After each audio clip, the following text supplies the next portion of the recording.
Hai bakal Martin, jangan tengok video ni kalau korang tak risau untuk wedding korang ter-overspend ataupun korang punya wedding ni last minute.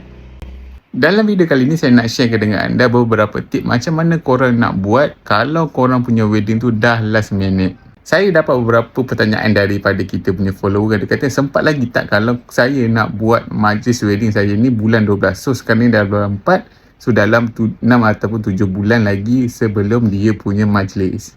Kita punya follower ni tak tahu macam mana nak rancang dia punya bajet, dia punya benda-benda yang lain lah kan. Ataupun checklist yang lain. Dia takut tak sempat. Saya cerita dengan dia untuk wedding sekurang-kurangnya korang perlu ada 6 ataupun 7 bulan sebelum korang punya tarikh wedding tu. Lagi satu, make sure korang semua bakal pengantin wajib ada wedding planner untuk bantu korang semua bakal pengantin. Apa perlu ada wedding planner? Untuk bantu korang semua bakal pengantin tak terlepas perkara-perkara yang penting. Contohnya korang punya dewan, catering, korang punya door gift dan benda-benda lain. So benda-benda tu untuk elakkan korang terlepas pandang.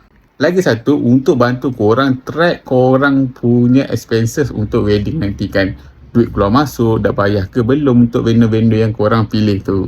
Jadi, bakal mengatiin kalau korang ada masalah yang macam ni kan, takut nak uruskan korang punya bajet ataupun tak tahu macam mana nak uruskan korang punya wedding.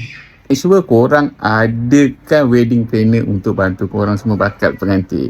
Saya ada sediakan satu template bajet untuk korang semua bakal pengantin supaya senang untuk korang track korang punya expenses untuk wedding nanti. So 6 bulan sebelum tu pun dah boleh sebenarnya untuk korang jalankan majlis wedding korang. So macam mana dapatkan template tu? Korang pergi cari dekat ruangan bio sekarang, kat situ ada. Okay, jumpa lagi nanti. Bye bye.